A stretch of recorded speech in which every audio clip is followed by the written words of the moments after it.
Welcome to Every Step Podcast. I'm Krystyna Weston. And I'm Judith Beck. Every Step is the podcast where career and life meet. With a new guest every episode, we explore the gutsy issues affecting everyone in the workplace. Today we are joined by Marina Brbot, award-winning photographer, keynote speaker, and author of Australia's inspirational book, Because She Can. Marina has recently followed up with her sought-after self-help book and memoir, Choose to Climb, Dare to Fly, and we welcome her third book, And So He Did. Today we chat with Marina about overcoming self-doubt. Today we welcome Marina Brbot. Welcome, Marina. I'm so excited to have you here and have this discussion about self-belief and about making a complete career change and believing in yourself, and what better person to have than you. And you know, we've all gone through it. So Krystyna's gone through it, I've gone through it, you've gone through it. But it's kind of like, how do you believe in yourself when you do want to make a career change, or you're going to turn left instead of turning right? Why do you do that, and how do you get there? Let's start with you, Marina, because I know you've had to make that decision a lot, especially with the books that you've been writing, Because She Can, and now you're writing And So He Did, and also Dare to Fly. So tell us a little bit about, how you what was your self-belief? How did you pull that out to do that? Because I know from my own point of view, it's not easy to do. No, it's not. It's probably the hardest thing that I've ever done. And sometimes I think life just throws that at us through adversity.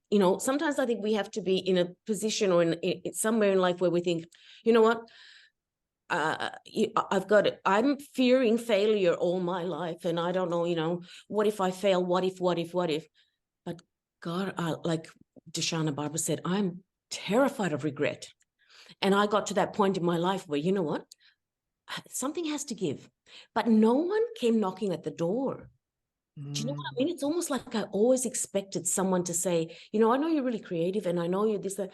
I'll help you through it. Well, they don't.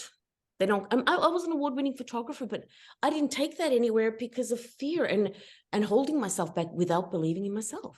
And I could have and I should have, but it wasn't until I was ready to climb on the horse. And I sort of, sometimes when I do talks like that, I talk about, I feel like I had to get on a horse, which I was afraid of, learn to ride, go to the edge of a mountain and see a frontier. And I wanted to explore that frontier, but I had to go down on the horse and trip over rocks and find my way to get down there and get to what I wanted. But that took a while. That frontier, when you want to explore your frontier, let me tell you something, it does not come easy. It just doesn't.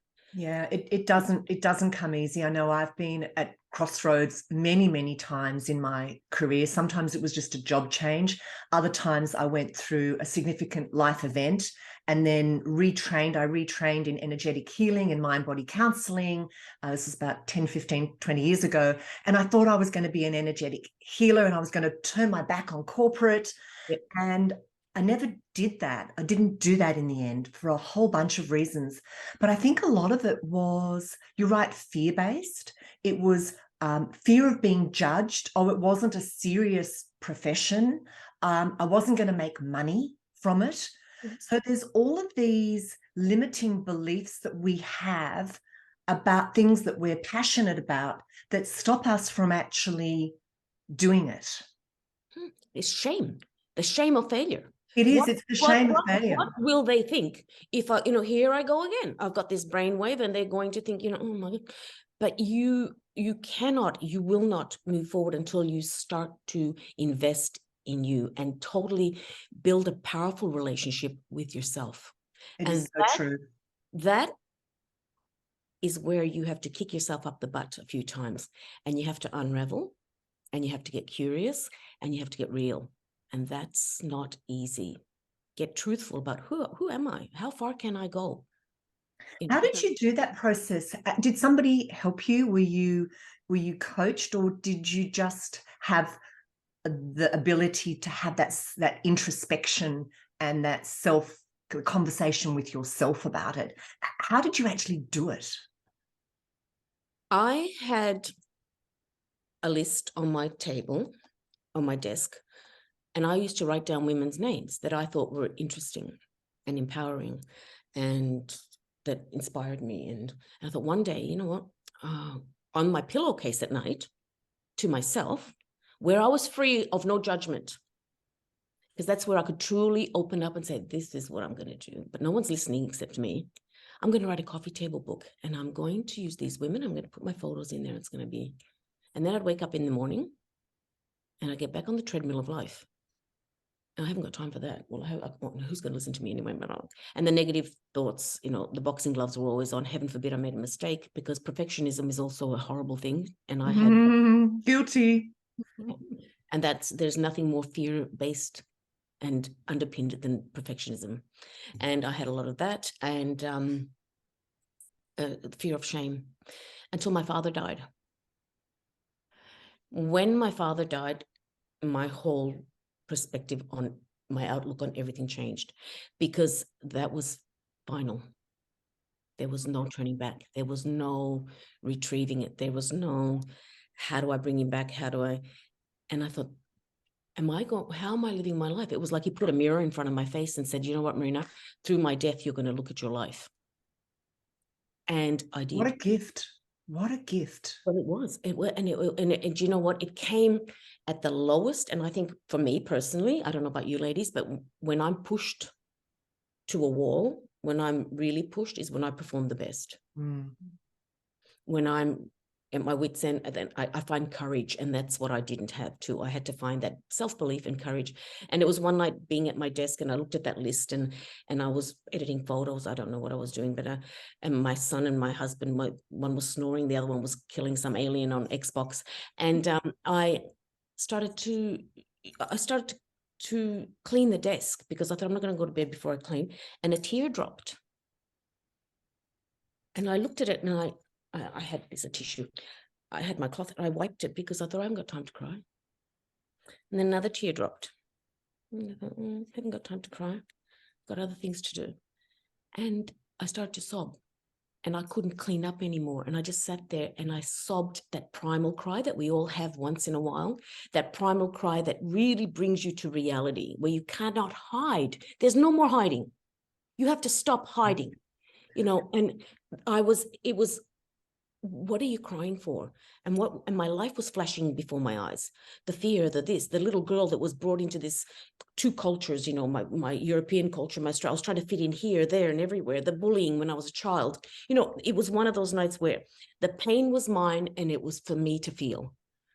And I thought, I have to move on. I have to do something that I want to do in my life. I have to be first. I have to, you know, give myself authority to become what I want to become. And I just don't know how. I don't know how to do it on my own. I don't know, you know. And at that moment, it was like there was a voice in my head, and I thought, Lord, Holy Spirit, Dad. And it said, stop crying. Your time is now. What is it that you're waiting for? Like Judith knows that line is so, what was I waiting for? And I thought about it. I sat down and I thought, what is it that I'm waiting for? And I took that list and I emailed 3 women. And I said, hi, my name's Marina Brbot. I'm writing a book. Would you like to be in it? And then I went to bed and thought, oh God, now you've done it. Now you've really done it. I mean, who are you to even think that they were going to reply? And the next day, the first woman replied and said, hi, I'd be honored to be in your book. And the second day, the second woman did. And the third one didn't. And then I went back to, I told you so. Who'd you think you were? You know, that self-doubt, that's the killer. That's what doesn't let you move forward. That doesn't let you get on that horse. That makes you fall down all the time. And a week and a half later, I went past the computer, and there it was, a reply from that woman. And she said, I'm sorry we didn't get back to you sooner. The computers have been down. We've been renovating the house for the children. Moira would love to be a part of your book, Moira Kelly. And I thought, well, now you've done it. Now you've really committed. Like, and that was the first steps to me finding out about me. Yeah. I'm welling up listening to your story. I see myself in your story. So many of us have been there, you know, and I had to sprinkle a little grit and take a chance. And you sprinkle that grit and you take that chance and you get the goosebumps and you walk into places and you think, oh shit, you know, how did I get here? Like, what are they going to think? And I remember I had a panic attack at my very first gathering that I walked into on my own, and I'd never had one before. And I didn't know why. And I walked into this room and it was full of women, and it was a prominent bank, and it was International Women's Day, about probably 7 years ago. And they wanted my book, and they just asked me if I wanted to come. I said, yeah, sure.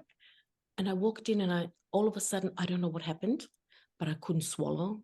I had these palpitations and I thought, what is going on? I was trying to fight it. I just, please no. And they sat me next to this.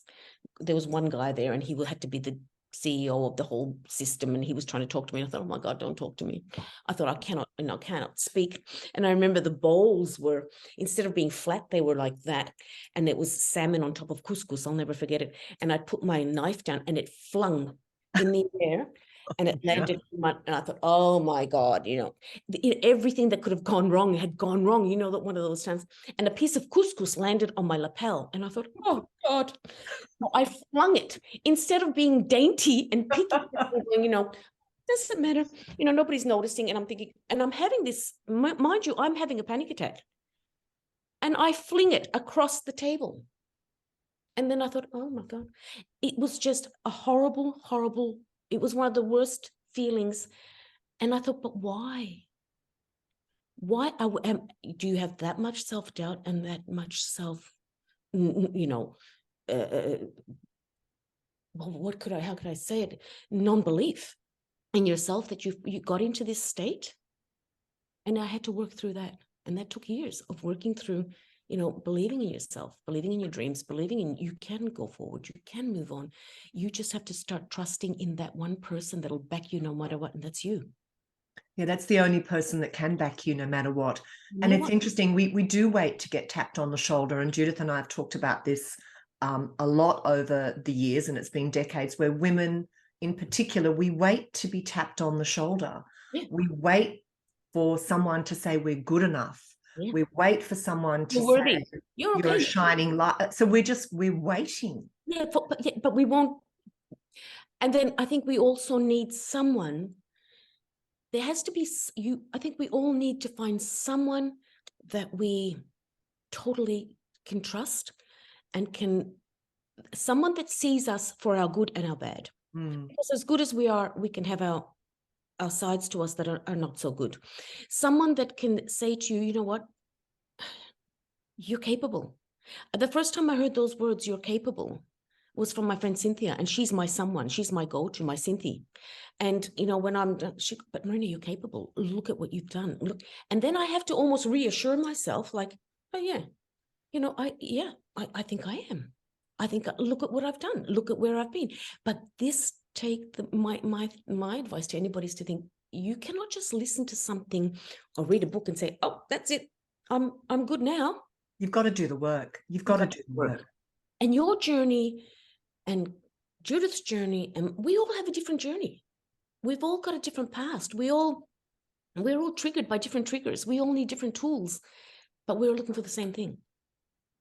And it's all about it's all about your mind over matter at the end of the day, what you tell yourself and what you believe in. Yeah. And depending on how you were brought up as a young girl and who was in your corner, who wasn't in your corner, that goes with you the rest of your life. Absolutely. So if you haven't got somebody in your corner saying, you can do this, you're on the wrong, you know, it takes a lot longer to get to where you want to go because you think, well, I can't do this. No one's ever told me I can, even from the point of view, little things like you can't ride that bike, you're not ready for it. That's you can't swim, you're not ready, you don't know how. You can't, like, all those little things add up when you're younger. And that's why it's so important, you know, that that we educate the young ones coming up to be more confident and to have a belief. And to your point, Marina, something triggered, like the same thing from my point of view, except for the fact that I got pushed by, you can't do it. Don't tell me I can't do it. Right? It's sort of like, if someone tells me I can't do it, that is like a red rag to a bull. And it's like, yes, I can do it. And so therefore, and if I look back at everything over my career, the triggers that made me go to that next level, it was because, in the early days before I started my business, a boss said, when I went to question the share agreement that he had given the leadership team, there was about 3 of us young ones in our late 20s, and they were virtually not what was agreed. And he went against what we originally agreed. I said, I'm taking my ball and bat and I'm getting out of here. I'm going to go on my own journey. And I thought, I'm not taking that. And so I did, because that made me mad. I thought, no, you're not doing the right thing. I'm out of here. I'll go out. And then the same thing with, I worked for an executive search firm for like 8 months, loved the job, hated the company, and went, I can do this better, because the way they're doing it is not the way I see it happening. And sometimes a negative experience can push you into a positive direction of something that you've been thinking about doing, but you haven't had the courage to do it. But your instinct says, don't tell me I can't do that. So it can happen. Yeah. It takes a catalyst, doesn't it? And often the catalyst, and Marina, you've talked about this, and Judith, you've just been talking about it. Sometimes it takes everything going to shit in a teacup, basically. Yep. And that's when you kind of go, right, in some ways you don't have a choice. In some ways you actually have all the choice in the world. Yeah. And you master when you become the master of your own emotion, and that comes gradually. Rejection now for me is like, okay. But it's almost also like if I feel that I've been rejected in something, or something's not going the right way, there's a side of me today that can say, I know that there's bigger and better in this. Exactly. And I've trained myself to do that, to say, yes, this is not good, but in the back of my mind now, I can say, okay, but I'm looking forward to what's going to come of this. The redirection of this is going to be so much bigger and so much better. And I know it's going to happen, because again, I'm pushed to the wall. Is this a no? Hang on. Well, we'll find a yes. Let's find a way of doing this. Do you know what I mean? Yeah. It happens, but you have to find that grit. You have to sprint. You have to be brave, and don't be afraid to be brave.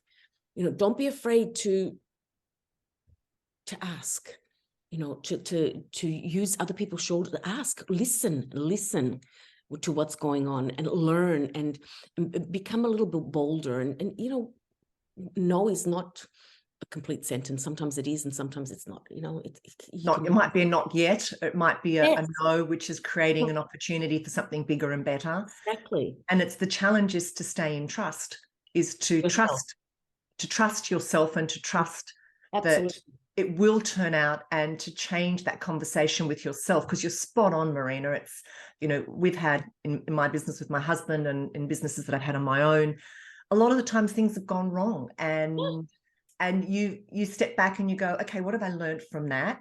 Yeah. And I'm just going to trust that there's something better waiting for me, that this is actually creating an opening for something new, or for new people to come in, or and it happens with friendships, it happens with jobs, it happens with business opportunities. Yeah. Mm-hmm. And then something beautiful can come out of it, but it's only if you have that mindset.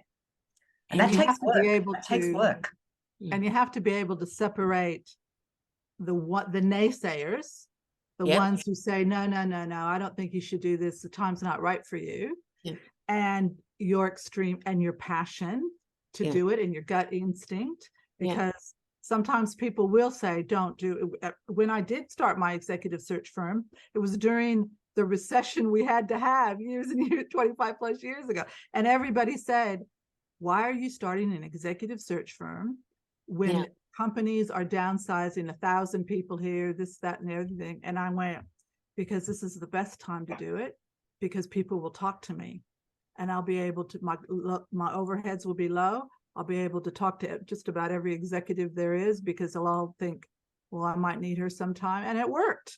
And I was able to develop that's why I'm a big proponent of, there are opportunities in disasters. Like there's opportunities when the market's low, find out what that opportunity is, because that's where good businesses develop if they have the passion. But you have to have the passion for what it is, because how many times, both of you probably have been through this, where you have got a great idea and you think this would be a great business or that would be a great business, but you don't go forward with it because you're not passionate about it. And you're kind of, like I can think of many things where, years ago I said, I can't stand having TVs in a TV box. I wish somebody would invent a TV that's in a mirror so I can have the big mirror and just turn it on. And my girlfriend said, great idea. Why don't you do something that way? She hated TV boxes too. And I went, yeah, no, I'm not. But, hopefully one day will come out. And then in Sydney, you had to wear the stilettos. You wore the high when the heels were skinny. Yeah. And my shoes kept getting ruined because they have these grooves in there. And I go, why can't somebody invent a removable heel where we could remove that heel and just put it? And somebody did. The office, they went, that's a great idea. Why did you do that? And you know why? Because I wasn't passionate enough about it. That's right. But you have to decide what you're really, really passionate. What are you really prepared to spend money on and lose money on and put time into, and be prepared to, how do you know when to stop in when you're not making any money, and stick to it? Because a lot of people will go into things and it will get all too hard and they'll stop too soon because they haven't given enough time. That happens all the time. And it could have happened to me on when I wrote Because She Can, the first book, I was green as an apple on a tree. I mean, everything was a learning curve. It all started, like I said to you, with a death, and then me reevaluating my whole life. And, my car caught on fire and burnt down in my driveway. And, you're doing the thing that you're passionate about, but you've also got life around you that's happening too. You've got a family, you've got other things that are happening. So how do you stay on the right track and think, do I quit right now? Do I stop? Do I, I'm rejected and nobody wants to publish this, and how am I going to find 30 women? But that goes back to that. I believed in it. And I think if you believe in something, and that word passion, I wholeheartedly believe in what I'm doing right now. And I feel like I'm unstoppable. And I mean, that probably sounds like I could have never said that to you a few years, never in a million years. And, you can actually, if I can come to that point, I think anybody can. But is it hard work? Yes. And do we ever find out everything about ourselves? No. I don't believe that we ever get to that point where we think, I completely know everything about me now, because there's new events that happen. There's new ups and downs. So new triggers to test you. Yeah. You'll be up there and then whoop, there we go. And as long as you know that I've got that tool, I know how I'm going to get out of this. Life's just thrown another little curveball, and here we go. Once you understand that, it sort of seems to go easier, because the curveballs come. It just happens. It's never smooth sailing. And I think we keep learning forever. Yeah, I think so too. I mean, I have two things that I always say. What is the best thing that can happen if you do it? And what's the worst thing that could happen if you go forward? Is the worst thing so bad that you can't live with that worst thing? So is it monetary? Is it what is the worst thing that can happen? That you've tried, it didn't work, but did you learn something from it? It's kind of like, what are you prepared to put into it? And if you're not prepared to put into it, and another example, years ago, before I even got in, when I first came here, I thought, the yogurt shops were really big in America. You can have another, yogurt, right? This is a little inventor here. Yeah. This is what I heard. And I thought, yeah, let's get a yogurt shop going. And I said to a friend, that a friend of my husband, I go, how about we do this yoga shop and we'll go down to South Bank and we'll open up a store, blah, blah, blah. We'll do this. We'll make millions. And this will be fun. Anyway, when we started going down the path, the reality was he wasn't prepared. His partner wasn't prepared. Because I said, in the first few years, it's a family thing. Both our partners are going to have to work in the shop and do all that stuff. Well, his partner, thank God, thank God, wasn't prepared to work on the weekends in the yogurt shop. And I said, well, it's not going to work because there's no margin in it in the first year. So we didn't do it. Like I said, thank God. But that was my sort of before I went into financial services when I did. Isn't that part of the journey? Isn't part of the journey of our careers and our business lives to actually be curious, as Marina was saying, and go down a few dead ends? Yes. And go down a few streets that are a little grimy and sleazy, and then you kind of go, not having fun here, and you turn around and you find another street, and that's all part of the richness. It's all part of what builds us. Yes. So it's also about reframing it as that going down that grimy street wasn't a failure.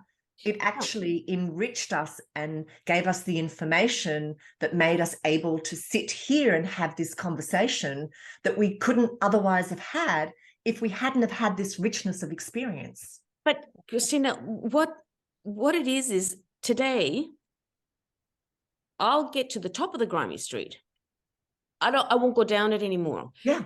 I might have had to go down the whole grimy street and learned that there was some terrible things happening down that street. But now I can just get to the top of the street and think that's a grimy street.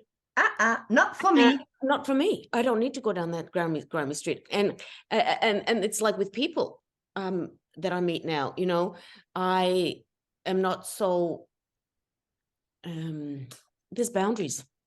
Yeah, that's really critical. It's the boundary setting. Really critical. And you know, when I've learned to set my boundaries now with people, and that will eliminate a lot of fear when you start to set boundaries, because you stop betraying you. Because when I don't have boundaries, I am betraying me. And when you betray yourself, you get resentful towards yourself. So somebody says something to you and you think, what did you mean? In actual fact, I'm upset with myself. I'm not upset with you. I'm upset with myself because I would put myself into a situation. I could be with women that are, let's say they're all having a chit chat about somebody, a friend of mine.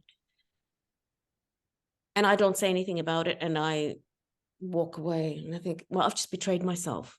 You know, that should have been stopped in the bud, nipped in the bud. You know, we need to set boundaries. And once you do that, people respect you more.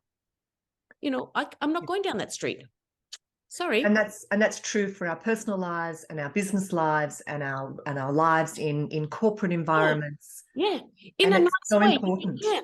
I know. I said to myself when I started this whole journey, I'm not burning bridges. And as many times you want to sort of burn a bridge and you're like, ooh, but no, I'm not going to do that. But I will set a boundary and I won't go down that. That's my grimy street. You just create, you know, I've just met you and you're my grimy street, but I'm not going to go there anymore. And I'm not going to waste my time. And that's when I can walk away and say, you know what, I did something for me today. And that's where you build courage. And that's where you build confidence. And that's where you're building that powerful relationship with yourself.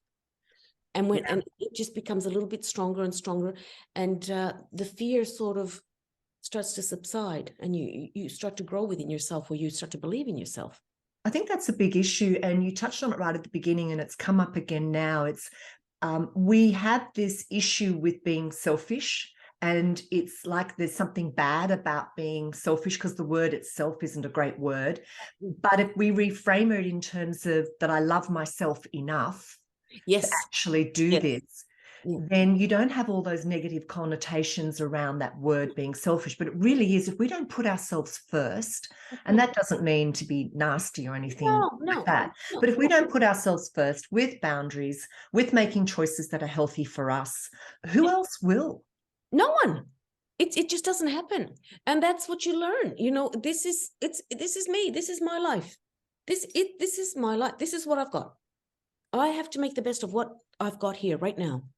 And the thing is that I don't want to betray myself anymore. If, I believed that I could go out there and I could interview 30 men. I did the 30 women and I thought, how am I going to do that? And what's that going to be like, Go for it. And it was so different.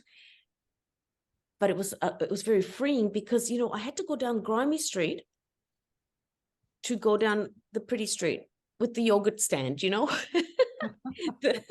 I had to, you have to do that. You have to travel. Life is a journey and you have to travel it and you have to build on it all the time. I don't know too many entrepreneurs or people who've had business where they haven't had several other things that they've tried that didn't work, because that's where you learn, and that's sort of, you get better and better at it, and you find out what you really want to do a lot of times. It's kind of like even people in corporate who go, all right, I'm working for this company I've been here 2 years, but I really don't like it. And I'm going to go and I'm going to work for this one, and this one, and then this one. And I love the one I'm in now. So it's kind of, sometimes they make a lot of different career steps until they find the home where they want to be and the people that they want to be They belong. with.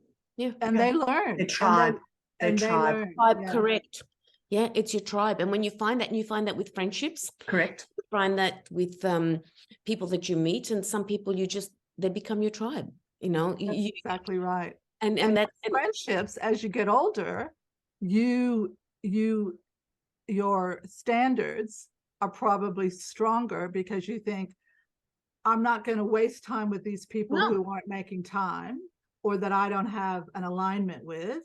And so your friend group does go down as you get older, but it grows stronger. But it's stronger. Exactly. Yeah. And I much prefer that, that I know I've got the Cynthias in my life, and I've got my go-to people, and I'm going into the trenches of war while you are coming with me, because you've got my back and I've got yours. Do you know what I mean? But then there's those times, it's time, the coin of life, it is so important to me now, my time, and to waste it with people, people that are really not interested in probably me, and I'm not really, why would you do it? Why do I have to be? So I choose not to be in certain places anymore, where before I'd think, oh, but it's a family event, I have to be there. Or, we don't. You politely, not today, not, thank you, no, thank you. Rather than sit there and think. And suffer, and suffer inside, and suffer and think, why the hell am I here, kind of thing. Yeah, no, I don't need to do that anymore. I can do it in a nice way and say, no, I've got things to do. I've got things to, years ago, my husband and I had our New Year's resolution was the year of saying no from a social point of view, because basically we were both working many hours, and then on weekends we'd get asked, and then we didn't really want to go right to an event or something, but you kind of go, oh, okay, and you really just want to stay home. And you just want to be with each other. So we made a deal that this was going to be the year of saying no. And can I tell you, it worked beautifully, because what we did is we got used to just saying, thanks for the invite, but we're gonna decline, because we just want to spend some time at home this weekend alone. And because we've been working, rather than making up an excuse or going somewhere. I mean, no one asked us again for the next 5 years, but it was great that year. Yeah, we're pretty lonely now. Yeah, we haven't got a friend in the world. We haven't got any friends left. That didn't work. Yeah. So no, I get it. And it's funny when you don't make up the excuse, when you just say, no, I just would rather be at home. They're like, oh. Yeah. No. But it's sometimes that positive energy. Do you notice that it can rub off on your friends as well? Like they think, oh, if you can do that, I can do that. Yeah. Do you know? And they I love find that. courage in your courage. Yes. And it's almost like we're sharing courage. How good is this? Do you know what I mean? We're sharing stories, and I've built on you and you've built on me. That's great. I love that. It kind of goes back to this whole thing. At the end of the day, the courage comes within us, and we all have that ability to bring that out. Whether or not how hard it is in different degrees. But if every single person just went, I can do this just as well as anybody else, or I can learn how to do it, or whatever they want it is, and get that courage, it's just their mind telling themselves that they can do it. You can. And that's something that once you do it 1 or 2 times, it becomes easier and easier. Yes. You're always going to have self-doubt. I think, Yeah. I mean, I still have self-doubt. Yes. Always going to have self-doubt. Yeah. But to me, self-doubt is more about a cry for more information. So if I'm having self-doubt about something, well, why? Yeah. I need to learn something more. I need to practice something more, whatever. That's a recognition that I should embrace. Yeah. To find out why. And I think you've picked up on something really valuable there, Judith. It's about, I have to find out more and I have to practice. I think too many of us look for a silver bullet or a knight in shining armor or a damsel in shining armor, whatever your version is, to come and make it all easy for us and to hit us with that magic fairy wand and make it all better. But there is no shortcut. You do have to practice. You do have to work at it. Yeah, unravel. You have to unravel who you are. And, you know, it's like having a ball of wool and you're slowly unraveling. And here you are, as you're unraveling, you know, when I was young, my mum would get this wool that these women would probably take from the factories that they worked in back in the day. And they'd bring it home. And it was this, they were kind of like, I had to hold my hands like this and this wool would sit there. And then she'd tightly wind and make these big balls. And I think of it as life. You know, as we grow, we just wind and the ball gets so big that we cannot hold on to it anymore because our fingers are starting to hurt. You know, we've wound up so much and we're holding on to this big ball of wool. And then eventually we get to this stage that we're talking about, we start to unravel. And unravel, and our fingers start to relax. And here we are knitting a sweater with what we've unraveled. Now, it may not be perfect. Yeah. This sweater, maybe one sleeve is a little crooked and maybe the neckline's not so hot, but my fingers are getting this is my body and it's getting so much more relaxed and it don't matter. Yeah. Sweater's perfect anymore, but I've unraveled, you know, I've come to that stage in my life where I can find myself and unravel that tightness that I had, because I carry that with me for many years. I think we all do. Can I tell a little story about Marina? I'm yeah, going to tell a little story about Marina. Sorry, Marina, you have no choice. This is my choice now. Anyway, so this is about, because that just reminded me about the self-doubt. And so Marina Krystyna was going to be one of our keynote speakers at the last conference before the pandemic. Anyway, so we had Marina and we had Margaret. And so Margaret, both of them were going to come into my office, and they wanted to run their presentations through, by us. And Marina was like, I don't know, I haven't done this, and I'm just really, really nervous about this. And I've been practicing as I go for a walk around there, and I've been practicing and practicing. And so I'm thinking to myself, oh God, have I asked her to do too much? Have I asked her, she seems really nervous about this. And I was kind of worried because I'm thinking, maybe I shouldn't have gone, okay, come on, you can do this anyway. So she comes into the, and you and Margaret actually had come to my presentation on presentations, on how to do a presentation. They came to, yeah. And so anyway, they came into the office, and Marina was first. And so she went through her presentation, and both Margaret and I were like, I'm sorry, the audience who can't. Jaw dropped. My jaw dropped. Yeah, like, oh my God, she finished it. And both Margaret and I looked at each other, and Margaret's like, and I have to go next. Yeah. You're a brilliant storyteller, Marina. You're a very good storyteller. Yeah, that's something that my father was. And I think it's just something that was innate in me all my life, but English was probably my favorite subject in school. Storytelling was my favorite subject. And I think stories are important. Storytelling is important. Connection is important. Connection. We are the most disconnected that we have ever been in the human race in history. We are the most disconnected at the moment than we have ever been. Isn't that sad? It's sad. Very sad, and it's been the subject of a few of our podcasts. It comes up as a reoccurring theme. We haven't actually had it as a full podcast session, but it comes up as a reoccurring theme.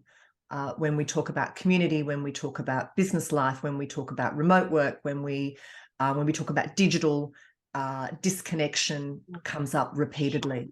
Shocking. It is.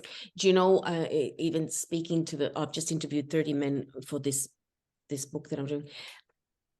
It's connecting with them, sitting with them in a room and actually having them tell their story, which they probably haven't told for 40 years, 50 years. The emotion, the heartfelt experiences that I've had with these people, because they're actually talking, we're connecting. Do you know, it just, storytelling is so important. We cannot lose that. It goes back to tribal time. Did you see a difference with so you interviewed the 30 women and then you interviewed 30 men. Did you see a difference between self-belief of the groups and how what struck you the most? I think one of the funniest things was, you know, I do their photos as well. So with the women, I could, can you hug a pillow? Yeah. Can you lay down? After 10, they're like, whoa, this is great. You know, they'll be like doing, oh, women love it. The guys were like, after 3 or 4 photos, I'm thinking, oh my God, I can see that he's already tuned out. This is not their thing. He wants out of Dodge, you know, and like I'd be saying, like, please don't look at your watch. Come on, calm down, you know. And I need them to relax after, you know. You cannot take a photo and say, oh, this is it, the one shot. I need to get that magical moment, and that was probably. But the one thing that I noticed was that the men, which I didn't expect, probably the most unexpected thing for me was the emotion that came with them talking. That I didn't. With some of the women, I didn't. With some of the women, of course, we cried and we. But with the guys, it was. They all have. You know, I'm so happy to give men a voice. I think it's the right time to give. They are so wound inside, so no one to say it to. So, you know, they're shoulder to shoulder. Like one of the guys from the men's shed, he said to me, you know, our motto is shoulder to shoulder, because they don't do what we do. See what we're doing right now? Yeah. Blokes will stand shoulder to shoulder and have a bit of a chat, and that's it, kind of thing. Where we'll look at each other and we'll cry and we'll talk and we'll share and we do all that. Guys don't do that, and they're just as emotional and vulnerable as we are. Without the outlet for it. Without the outlet. And look at, like, the three of us today, we have this outlet. This is great. We can have a chat. Guys don't do that. And I noticed that, you know, once they start to talk and they talk about their childhood and their fathers and their mothers, and it just brings out so much. And it's good. It was really good. It was an amazing experience. Amazing. Marina, this has been an absolutely wonderful conversation. Before we wind up, I'm going to ask, if you were counseling somebody, what would be the key piece of information you would give them to support them in handling their self-doubt and overcoming their fears?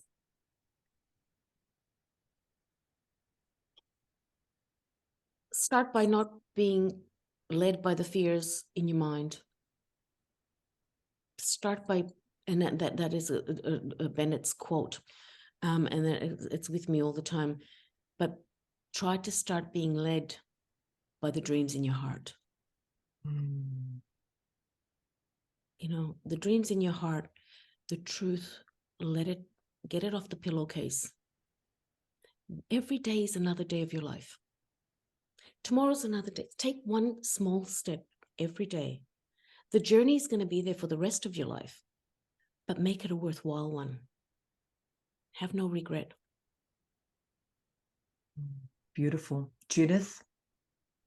Look, I think I probably would say, if not you, who?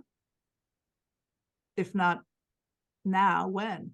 Oh, and why, you know, basically, why not you is my thing, because I think a lot of people levelize themselves and they sort of put other people on pedestals, and they did it and it's so easy for them and everything else. And I think I would start with speaking to them about that you are just as good as anybody else. So why not you? Yeah, I love that. Yeah, I think it's really important to follow follow your passion, and we've only got so much time and so much energy, and where are we going to put it? Are we going to put it in things that surprise and delight us and engage us, or are we going to put that same time and energy into roles, jobs, businesses, friendships, relationships where we feel undervalued, or where we feel like we're not getting anywhere, or we're not enjoying it? So put your time where your heart sings. Yeah, prioritize your time. Perfect. I love it, ladies. I wish I could hug you both, because it's such a wise wisdom from different perspectives, and it's great. Marina, I'm hugging the computer. yeah. Yeah. Thank you. Love Thank this you. conversation. Lovely meeting you. For more information about Every Step and our guests, head to everysteppodcast.com. To be notified of new podcasts, please subscribe via your favourite listening platform. And of course, follow us on social media and direct message us to share your ideas about guests or topics.